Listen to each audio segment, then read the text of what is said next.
Ok. Je vais donc vous présenter la composition moléculaire de la comète 67P Churyumov-Gerasimenko. Je parlerai aussi un petit peu des abondances élémentaires. Et je voudrais préciser dès maintenant que la présentation que je vais vous faire est presque exclusivement basée sur les résultats obtenus par les différents spectromètres de masse qui étaient à bord à la fois de Rosetta mais aussi de Philae. Alors tout d'abord, avant de parler des nouveaux résultats obtenus par Rosetta, je voudrais faire un petit peu un bilan de ce qu'on connaissait sur la nature chimique des comètes avant cette mission. Donc la composition moléculaire, et en particulier la composition organique, elle était surtout connue grâce à l'analyse de la phase gazeuse des comètes. Donc la comète de référence, c'était la comète de Hale-Bopp, qui était passée dans le voisinage de la Terre dans les années 95-96. Dans toutes les comètes, la molécule gazeuse la plus abondante, c'est l'eau. Et on avait été capable de détecter plus d'une vingtaine de molécules en phase gazeuse dans les comètes. Donc certaines avec une certaine complexité chimique, telles que l'éthylène-glycol, des molécules azotées, des molécules soufrées. On peut aussi noter qu'en 2015, donc la mission Rosetta venait de débuter, il a été publié en fait 2 nouvelles détections de molécules gazeuses, et ces détections ont été réalisées depuis la Terre. Donc là, il s'agissait du glycoaldéhyde et de l'éthanol. Donc en gros, à partir des mesures effectuées depuis le sol ou depuis l'orbite terrestre, on connaissait à peu près 26 molécules mères en phase gazeuse dans l'environnement cométaire. Concernant Rosetta, maintenant, un des résultats qui était attendu, c'est le rapport deutérium sur hydrogène dans l'eau. Ce résultat a été obtenu par l'instrument Rosina. Rosina est le spectromètre de masse dédié à l'étude de la phase gazeuse. Ce que vous voyez ici à gauche, c'est un spectre de masse à la masse 19. Donc on a différentes contributions, mais la contribution majeure, c'est la contribution de l'eau deutérée, HDO. Le rapport isotopique qui a été mesuré dans l'eau pour cette comète est environ 3 fois supérieur au rapport d'essurage qu'on peut mesurer dans l'eau des océans terrestres. Donc ça montre tout de suite que l'ensemble de l'eau des océans terrestres ne peut pas provenir uniquement de comètes comme celle-ci. Alors maintenant, on peut aussi un petit peu comparer avec d'autres comètes, et en particulier avec d'autres comètes de la famille de Jupiter. Avant Rosetta, on avait une mesure dans la comète Lartet-2, on avait une autre upper limit qui était relativement basse, et on se rend compte en fait qu'à l'intérieur des comètes de la famille de Jupiter, on a désormais une certaine diversité de rapports deutérium sur hydrogène. Donc ça signifie qu'à l'intérieur d'une même classe dynamique de comètes, elles n'ont pas toutes le même rapport deutérium sur hydrogène, ce qui laisse penser qu'on peut avoir des origines diverses, même à l'intérieur d'une même classe dynamique de comètes. Un autre résultat qui était particulièrement attendu par l'équipe Rosina, c'était la détection de l'azote moléculaire. En effet, le monoxyde de carbone, CO, et l'azote moléculaire ont 2 masses qui sont extrêmement proches. Ils ne sont séparés que de 1/100 de masse atomique. Donc c'était un challenge technique que d'atteindre une résolution spectrale suffisante pour pouvoir séparer ces 2 espèces. Donc d'un point de vue technique, vous pouvez voir ici que l'équipe Rosina a réussi à avoir la résolution spectrale suffisante pour séparer ces 2 espèces. Donc d'un point de vue technique, c'était extrêmement important. Maintenant, d'un point de vue scientifique, le rapport N2 sur CO qui a été mesuré est beaucoup plus faible que celui qui est calculé par des modèles de chimie dans la nébuleuse protoplanétaire. Donc ça signifie, et c'est un résultat en fait qui est vrai quelles que soient les hypothèses concernant la nature de la glace d'eau, que la glace d'eau soit amorphe ou cristalline, pour obtenir une abondance aussi faible d'azote, il faut que les glaces se soient condensées à une température inférieure à 30 Kelvin.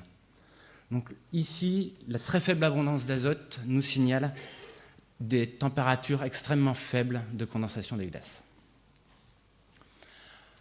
Or, une molécule à laquelle on ne s'attendait pas forcément, c'est l'oxygène moléculaire. Donc ici, c'est toujours un résultat du spectromètre de masse Rosina. Ce que vous voyez ici, c'est un spectre de masse à la masse 32, donc il y a différentes contributions. Sur la gauche, on peut voir le soufre atomique mais le pic majeur, c'est bien l'oxygène moléculaire.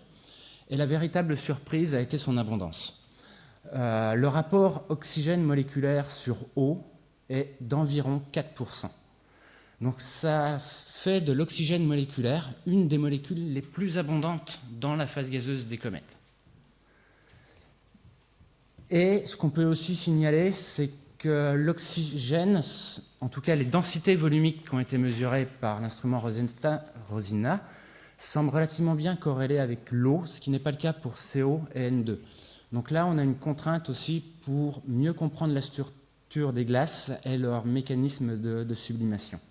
Alors, concernant l'origine de l'oxygène moléculaire, ce n'est pas encore totalement bien compris, mais en particulier, on aurait pu penser à la radiolyse de l'eau. Néanmoins, l'équipe Rosina a recherché l'ozone, n'a pas trouvé l'ozone moléculaire. L'upper limit, la limite supérieure d'abondance par rapport à l'eau, elle est de 10-6, donc 1 ppm. Donc ça laisse penser que cet oxygène moléculaire ne provient peut-être pas de la radiolyse de l'eau. Il existe quelques détections d'oxygène moléculaire dans des nuages interstellaires.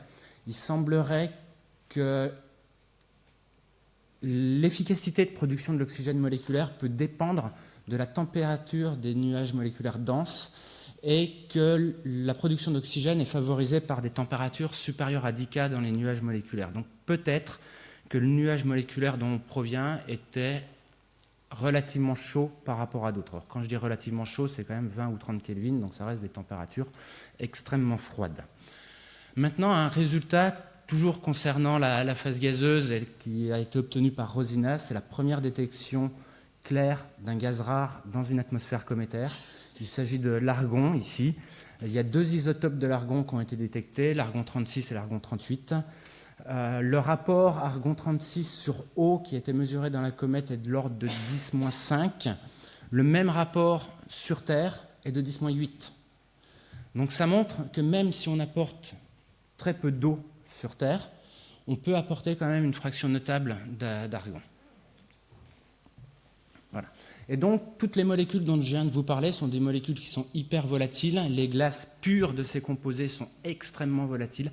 Et le fait qu'on retrouve encore aujourd'hui ces molécules dans l'environnement cométaire montre que le noyau n'a pas ou très très peu subi d'altération thermique depuis sa formation.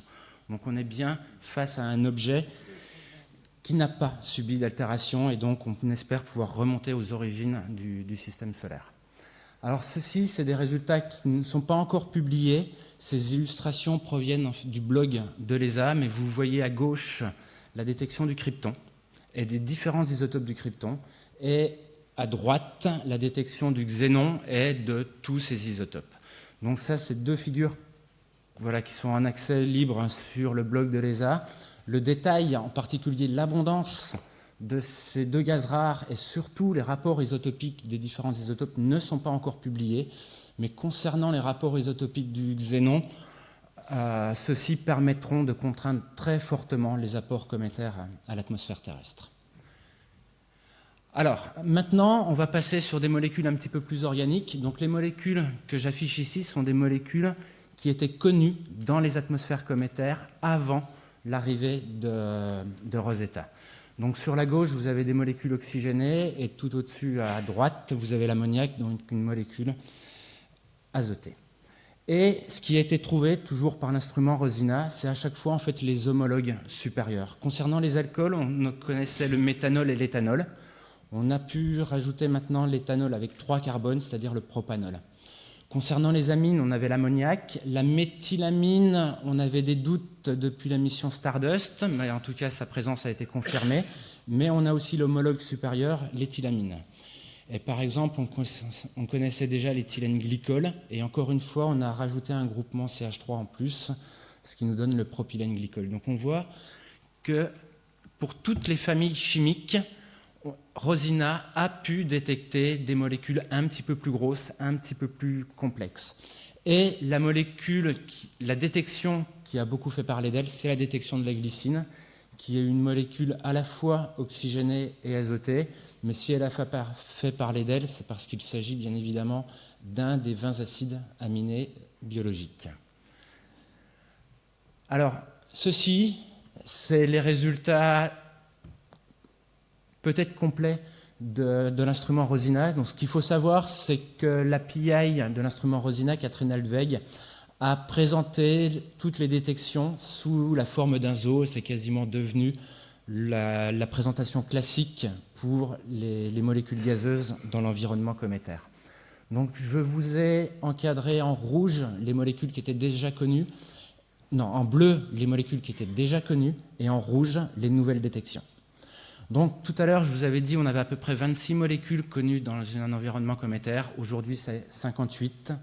Donc, on a plus que doublé le nombre de molécules chimiques connues. Et d'un point de vue chimie organique, alors c'est peut-être quelque chose de subjectif, mais je trouve que ce qui est le plus surprenant, c'est en fait les hydrocarbures. Ce qu'on connaissait comme hydrocarbures, c'était uniquement le méthane, l'acétylène et l'éthane. Et il semblerait que Rosina ait détecté le propane, le butane, le pentane, l'hexane et même l'heptane. Donc là, on a des hydrocarbures saturés jusqu'à 7 atomes de carbone. Et on aurait aussi des détections de pH, donc des molécules aromatiques telles que le benzène et le toluène. Voilà. Or, pour l'instant, les résultats sur les hydrocarbures ne sont pas encore publiés, on ne connaît pas leur abondance. Alors maintenant, je vais parler d'autres instruments, et je vais en particulier parler des 2 spectromètres de masse qui étaient à bord de Philae. Donc, c'est des observations qui ont été obtenues lors de la première séquence d'analyse. Donc, c'était une séquence d'analyse qui avait été programmée durant la descente. Et le spectre qui est à gauche, c'est le spectre de l'instrument Ptolémée. Celui qui est au-dessus à droite, c'est le spectre de l'instrument Cosaque. Et ils ont tous les deux été obtenus quelques minutes après le rebond.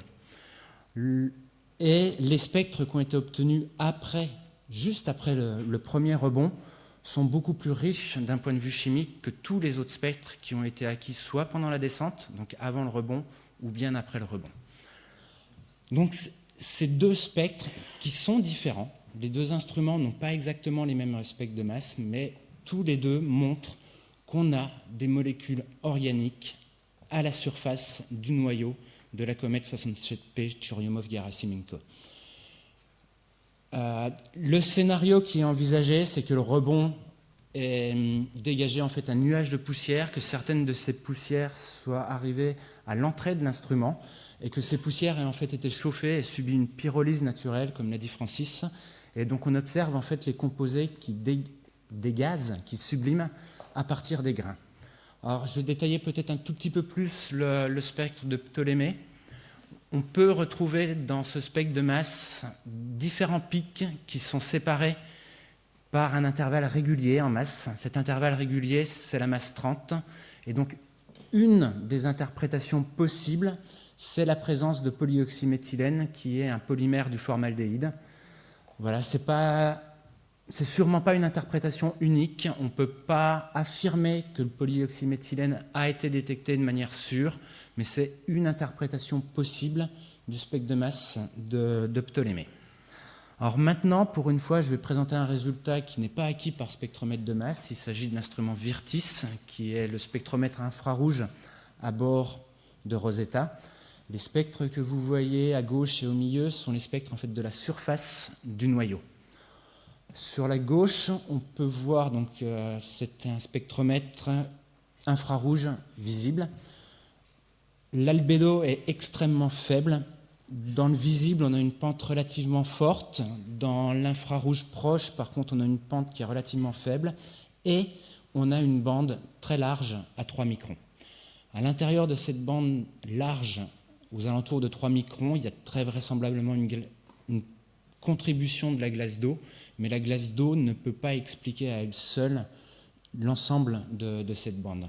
Donc cette bande étant peu structurée, elle est difficile à interpréter. Néanmoins, pour interpréter la valeur de l'albédo, les pentes dans le visible, dans le proche infrarouge et la présence de cette bande, il y a peu de solutions possibles. Et la meilleure solution, en fait, c'est un mélange entre des composés organiques polyaromatiques extrêmement réfractaires mélangés avec des minéraux opaques qui pourraient être des sulfures de fer. Néanmoins, il y a vraisemblablement aussi une contribution d'autres molécules organiques que j'appellerais semi-volatiles, étant donné que la température du noyau à l'endroit où ont été pris ces spectres était d'environ 220 Kelvin, donc la majeure partie de l'eau avait déjà sublimé. Donc s'il reste des composés organiques ici, c'est des composés organiques qui sont moins volatiles que la glace d'eau. En tout cas, ça c'est des résultats qui sont à rapprocher des résultats obtenus par Ptolémée et Kozak. Donc on a bien des composés organiques à la surface du noyau. Maintenant, je vais vous parler de COSIMA, qui est le spectromètre de masse à bord de Rosetta et qui, lui, était dédié à l'étude des poussières. Alors, tout d'abord, ce spectromètre de masse possédait aussi un microscope qui nous a permis de photographier les poussières qu'on a collectées. Donc, ce que vous avez à gauche ici, c'est les images optiques de 2 des grains qu'on a analysés. Donc, il s'agit de Keynes et Juliette. La résolution de ces images est d'environ 14 microns. À droite, vous avez les spectres de masse d'ions positifs qui ont été acquis sur ces 2 particules. Donc on peut tout de suite voir la présence de sodium, de silicium et de fer. Pour tous les spectres qu'on a réalisés sur des grains cométaires, on voit des éléments constitutifs des minéraux. Mais on peut aussi voir dans la gamme des faibles masses les pics de carbone CH, CH2, CH3 qui nous signalent la présence de matière organique dans les grains cométaires. Alors, ce qu'il faut savoir, c'est que certaines des analyses effectuées par l'instrument COSIMA ont été effectuées plus d'1 mois après que les grains aient été collectés. Pendant cette période, les grains étaient stockés à l'intérieur de l'instrument, et à l'intérieur de l'instrument, il faisait une température proche de 300 Kelvin. Donc, ça veut dire que là, on est face à des molécules organiques qui n'ont pas sublimé dans un temps de l'ordre de 1 mois et pour une température de 300 Kelvin. Donc il s'agit vraiment de composés, on va dire réfractaires, en tout cas qui ne peuvent pas se sublimer facilement. D'autre part, une fois qu'on avait trouvé cette signature aux très faibles masses, 12, 13, 14, 15, on s'est replongé dans tous les spectres de calibration qu'on avait pu faire, et les meilleurs analogues spectraux qu'on ait trouvés sont ce qu'on appelle la matière organique insoluble extraite des météorites. Donc, oui. Voilà, donc juste pour rappel, ici c'est une photo de la météorite de Murchison qui contient environ 4% en masse de matière organique. Il y a une partie de cette matière organique qui est soluble, et la majeure partie en fait est insoluble, et vous voyez ici un modèle de structure qui a été proposé. Donc on est bien face à des molécules organiques extrêmement complexes et qu'on ne peut pas du tout nommer avec la nomenclature chimique usuelle. Voilà, donc on a quelque chose dont le meilleur analogue spectral est la matière organique insoluble météoritique. Alors d'autre part, on a désormais aussi pu quantifier le rapport azote sur carbone dans cette matière organique extrêmement réfractaire. On a des valeurs qui vont de 1,5 jusqu'à 6%. Donc c'est quelque chose qui se compare relativement bien avec les chondrites les plus primitives, les chondrites carbonées de type CM, CICR. Par contre, on a des valeurs qui sont quand même nettement supérieures à ce qu'on peut trouver dans les chondrites ordinaires. Donc ça montre, les chondrites ordinaires étant des chondrites qui ont subi une altération dans leur corps parent, ça montre en fait que la matière organique qu'on trouve dans les grains cométaires n'a pas ou peu subi d'altération depuis l'agrégation du noyau.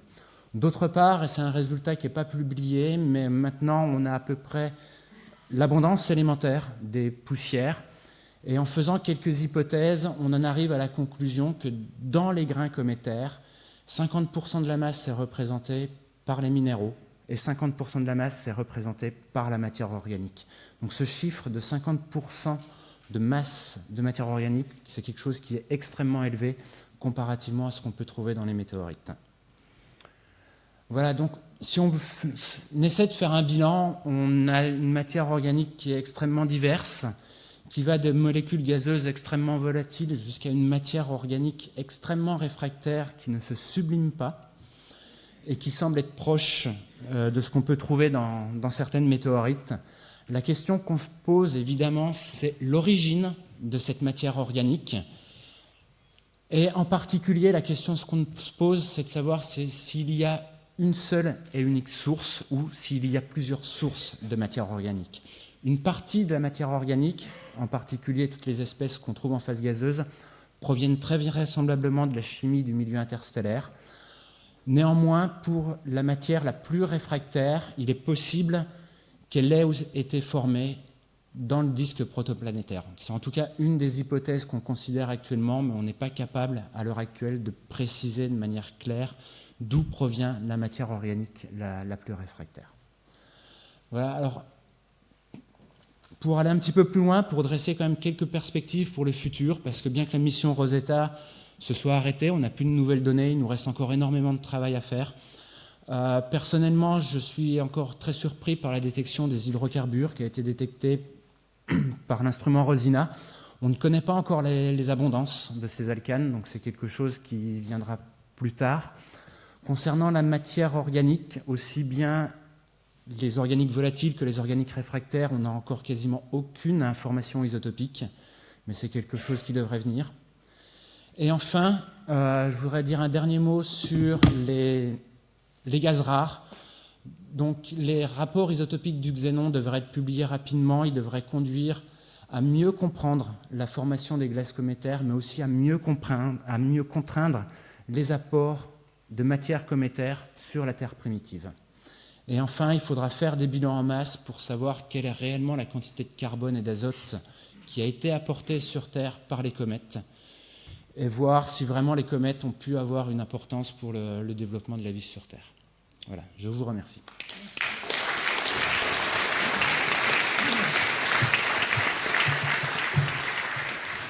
Des questions ? Oui. Oui, vous avez parlé brièvement des polyoxyméthylènes, ça c'est extrêmement intéressant. Est-ce que vous pouvez en dire un peu plus, c'est-à-dire qu'est-ce que le spectromètre de masse vous indique sur la masse moléculaire et éventuellement sur l'enchaînement? Parce que ça me paraît des molécules extrêmement intéressantes si on va un peu plus dans le détail. Oui. J'ai beaucoup bossé sur cette molécule. Moi, mon grand regret, c'est de ne pas pouvoir présenter une détection claire, nette et sûre de ce composé. Aujourd'hui, ça reste une hypothèse pour interpréter ce spectre. On ne peut pas dire de manière sûre que le polyoxyméthylène est bel et bien présent. Alors, pourquoi du polyoxyméthylène? Ici, en fait, c'est les intervalles de masse 30 qui correspondent en fait au monomère du polyoxyméthylène. Donc, la masse 30, ça correspondrait au formaldéhyde.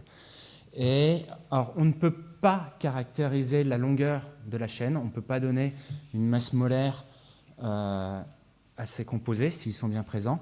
Par contre, s'ils sont bien présents, on voit que le groupement terminal n'est pas toujours le même. Il y aurait 3 groupements terminaux différents, un oxygène, un aldéhyde et une cétone. Oui, parce que ce qui est sous-jacent, évidemment, dans ma question, c'est de savoir si ça pourrait être des hydrates de carbone. Alors, on peut formuler ça. Et ça, ce serait un gros truc. Oui. Alors, ce composé, le polyoxyméthylène, peut être synthétisé en laboratoire dans des expériences qui simulent la chimie du milieu interstellaire. Et en fait, ce serait simplement une polymérisation à basse température du formaldéhyde catalysée par des amines. Donc, c'est vraiment une polymérisation du formaldéhyde. Si, encore une fois, c'est bien présent, voilà, ça reste une hypothèse intéressante pour interpréter ce spectre, mais ce n'est pas une détection sûre et certaine. D'autres questions? J'en ai une. Là, on a vu avec Pierre Ancrona que la comète était formée de 2 morceaux. Est-ce qu'il y a des abondances différentes sur les 2 morceaux? Alors, concernant Cosima, c'est des travaux qu'on a tentés, mais on n'arrive pas à dire ce grain provient de tel endroit de la comète. C'est un problème de dynamique. Non seulement nos temps de collecte ne sont pas définis de manière précise, souvent on a un temps de collecte défini à 1 jour près, et après il y a un problème de dynamique dans la coma, donc on n'est pas capable de lier un grain à une zone précise sur le noyau. Donc Cosima n'est pas capable, malheureusement, de répondre à cette question. Virtis, peut-être. La carte qui était à droite, que je n'ai pas présentée, représente sous un code de couleur en fait la pente dans le visible et dans le proche infrarouge. Donc la surface du noyau ne semble pas être homogène d'un point de vue chimique. Après, on parle de pente spectrale. Voilà, c'est difficile de donner une composition chimique précise à partir de pointes spectrales. Oui. C'est peut-être la même question que mon voisin, mais moi je ne suis pas chimiste. Est-ce qu'il y a, dans ce que vous observez, quoi que ce soit qui ressemble à des précurseurs des bases des acides nucléiques? Non, on n'a rien concernant les bases nucléiques. Alors par contre, à ce sujet, donc la molécule qui a fait beaucoup parler d'elle, c'est la glycine, puisque c'est un des acides aminés. Du point de vue, on veut dire exobiologie, il ne faut pas oublier que dans les comètes, et ça c'est un résultat qu'on connaît depuis très longtemps, on a des molécules qui sont extrêmement réactives d'un point de vue chimique. On a l'acide cyanhydrique, on a le formaldéhyde, on a H2S. Et si ces molécules sont apportées sur la Terre primitive, elles peuvent conduire à une chimie que je qualifierais d'intéressante. Mais l'intérêt chimique des comètes, c'est peut-être une opinion personnelle, mais ça ne se limite pas aux molécules les plus complexes. Des molécules simples comme l'acide cyanhydrique, le formaldéhyde ou H2S sont aussi intéressantes d'un point de vue chimique, car si elles arrivent sur Terre, elles peuvent donner lieu à une chimie très intéressante. La dernière question. Est-ce que les molécules du type fullerène, qui ont été, quand elles ont été je dirais synthétisées sur Terre, on prétend qu'elles existaient déjà dans l'interstellaire. Est-ce que ça a été... Il y a eu des détections? Alors, à ma connaissance, il y a une détection de C60 du milieu interstellaire. Alors, c'est peut-être à vérifier, parce que je ne suis pas forcément spécialiste. Ici, on n'a pas de fullerène, hein. On a des aromatiques, on va jusqu'au naphtalène. On n'est pas encore sur un fullerène qui est uniquement du carbone, hein. On est toujours avec de l'oxygène, de l'hydrogène, pardon. Voilà. En tout cas, là, pour l'instant, on n'a pas de fullerène dans cette comète. Donc, merci beaucoup, Nicolas.